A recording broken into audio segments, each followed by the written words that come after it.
उन्हाळी वाळवणामधला उपवासाला चालणारा साबुदाण्याचा वाफेवरचा पापड बनवलेला आहे. बघा तेलामध्ये घातल्यानंतर दुप्पट चौपट छान असा फुलणारा मस्त कुरकुरीत आणि चविष्ट असा हा पापड बनवून तयार होतो. बघा अर्धा किलो साबुदाण्यामध्ये एवढे भरपूर असे हे पापड बनवून तयार केलेले आहेत.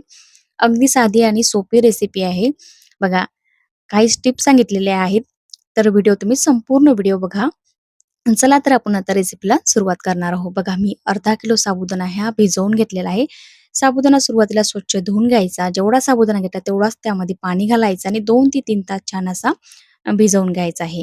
आता आपल्याला पापड बनवायचे तर अशा पद्धतीने पूर्णपणे हा साबुदाणा छान असा मोकळा करून घ्यायचा आहे. तुमच्याकडे बारीक साबुदाणा नसेल तर मी जाड साबुदाणा वापरला तरी सुद्धा चालेल. बघा मस्त मऊसूत असा आपल्याला साबुदाणा भिजवून घ्यायचा आहे. त्यानंतर बघा आपल्याला पापड बनवण्यासाठी असे 2-3 डिश घ्यायच्या आहेत एकसारख्या आकाराच्या.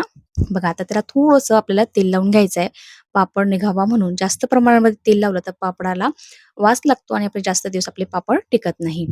बघा आता आपण अशा पद्धतीने तेल लावून घेतलेलं आहे. त्यानंतर बघा आता काचेच्या बांगड्या घेतलेल्या आहेत. आपले पापड जे आहेत एकसारख्या आकारासाठी येण्यासाठी आपण काचेच्या ह्या बांगड्या घेतलेल्या आहेत. पापड बनवण्यासाठी तुम्ही काचेच्याच बांगड्या वापरा कारण की इतर कोणत्या जर तुम्ही बांगड्या जर वापरल्या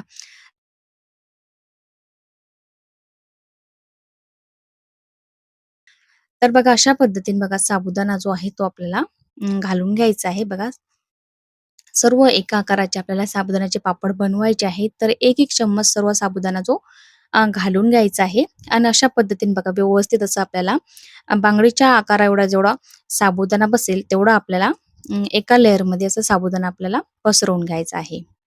बघा अशा पद्धतीनं असा साबुदाण्याचा पापड आपल्याला बनवून घ्यायचा आहे.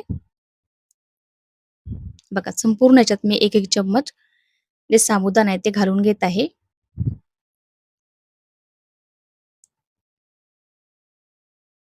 पाण्याचा हात घेऊन किंवा चम्मचनी तो साबुदाणा व्यवस्थित आपल्याला प्रेस करून घ्यायचा आहे. त्यामुळे आपला पापड आहे ना छान व्यवस्थित गोल आकाराचा येतो आणि अजिबात तुटत सुद्धा नाही. तर असं व्यवस्थित त्याला असं दाबून घ्यायचं आहे आपल्याला साबुदाणा प्रेस करून घ्यायचा आहे बांगडीमध्ये व्यवस्थित. तुम्हाला जर रेसिपी आवडली असेल तर लाईक, शेअर आणि सबस्क्राईब करायला विसरू नका आणि कमेंटद्वारे नक्की कळवा की रेसिपी तुम्हाला कशी वाटलेली आहे. बघा अशा पद्धतीने व्यवस्थित जो साबुदाणा चम्मचने किंवा थोडंसं पाण्याचा हात घेऊन आपल्याला साबुदाणा दाबून घ्यायचा आहे असा व्यवस्थित बांगड्यांमध्ये. बघा छान असं साबुदाण्याचे बघा पापड आपले बनवून तयार झालेले आहेत. पापड व्यवस्थित सेट झालेले आहेत. त्यानंतर बघा आपल्याला जी बांगडी आहे मस्त हलक्या हाताने काढून घ्यायची आहे. बघा, बघा छान मस्त असा गोल आपला पापड जो आहे तो बनवून तयार झालेला आहे. बघा सर्व बांगड्या आहेत ती मी काढून घेत आहे. आता ही बॅच आपण वाफायला जर ठेवली 4 मिनिटात, तर दुसरी बॅच सुद्धा आपण तयार करून ठेवू शकतो. त्यासाठी 1-2 डिश तुमच्याकडे जर एक्स्ट्रा असेल, तर तुम्ही अशा डिश बनवून तयार करून ठेवू शकता. त्यानंतर बघा एका कढईमध्ये पाणी घातलेलं आहे आणि आपण 4 ते 5 मिनिटं हे जे पापड आहे ते वाफवून घेऊया. तुमच्याकडे जर इडली पात्र असेल, तर इडली पात्र सुद्धा तुम्ही वापरू शकता. बघा, इडली पात्रामध्ये सुद्धा हे तुम्ही हे पापड बनवू शकता. बघा 4 ते 5 मिनिटं छान या पापडांना आपण वाफवून घेणार आहोत. 4 ते 5 मिनिटांनी पाहूया. बघा आपले जे पापड आहेत छान असे ट्रान्सपरंट झालेले आहेत. तर आपले पापड ते आहेत पूर्णपणे शिजलेले आहेत. आता हे डिश आपण आहे ना थंड करायला ठेवूया. तोवरती बघा मी दुसरी जी प्लेट आहे ती सुद्धा मी बॅच तयार करून घेतलेली आहे. ही सुद्धा आपण 4 ते 5 मिनिटं वाफवून घेऊया. तोपर्यंत बघा आपले 5 ते 6 मिनिटानंतर बघा ही जी पहिली बॅच आपण काढलेली आहे ही थंड झालेली आहे. बघा आता सर्व बाजूनी छान हलक्या हाताने पापड जो आहे मोकळा करून घ्यायचा आहे आणि व्यवस्थित बघा हे पापड जो आहे आपल्याला काढून घ्यायचा आहे. बघा संपूर्ण जे पापड आहे अशा पद्धतीने मी काढून घेत आहे. बघा कोणत्याही प्रकारचा आपल्याला त्रास न होता मस्त छान अलगद हे पापड आपले निघालेले आहेत. एकदा रेसिपी तुम्ही सुद्धा ट्राय करून बघा. खूप छान लागतात ते. खाण्यासाठी पण मुलांना खूप आवडतात आणि या पापडांना तेल सुद्धा कमी लागतं. अजिबात तेलकट वगैरे होत नाही ते पापड. बघा संपूर्ण पापड अशा पद्धतीने काढून घ्यायचे आहे. त्यानंतर बघा ही डिश वापरण्याच्या आधी आपल्याला टिश्यू पेपरनी स्वच्छ करून घ्यायची आहे. नाहीतर हे पापड आहे ना परत असे त्याला चिटकतात आणि व्यवस्थित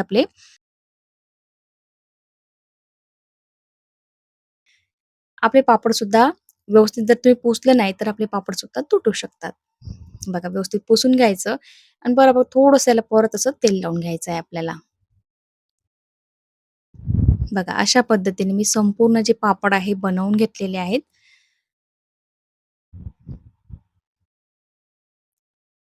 बघा सुकून बघा एवढे पापड माझे बनवून तयार झालेले आहेत. बघा या पापडामध्ये तुम्ही रंगसुद्धा वापरू शकता. मी रंग वापरलेला नाही आहे. अगदी थोडासा आकरीचा थोडासा राहिलेला होता त्यामध्ये थोडासा रंग घातलेला आहे. तुम्हाला जर आवडत असेल रंग तुम्ही रंगसुद्धा तुम्ही घालू शकता. आता हे पापड तळून पाहूया. बघा तेलामध्ये घातले ना दुप्पट चौपट मस्त छान फुलणारे आपले जे पापड आहे ना बनवून तयार होतात. बघा मस्त असे आपले पापड बनवून तयार होतात. उपवासासाठी किंवा मुलांना काहीतरी नवीन खाण्यासाठी काही ना काही लागतं दुपारचं, तर अशा पद्धतीचे पापड मुलांना बनवून तुम्ही देऊ शकता. तुम्हाला जर रेसिपी आवडली असेल तर लाईक, शेअर आणि सबस्क्राईब करायला विसरू नका आणि कमेंटद्वारे नक्की कळवा की रेसिपी तुम्हाला कशी वाटलेली आहे. बघा संपूर्ण पापड जे आहेत ते बनवून झालेले आहेत. बघा तुम्हाला मी पापडसुद्धा दाखवते आहे. बघा मस्त असे पापड झालेले आहेत.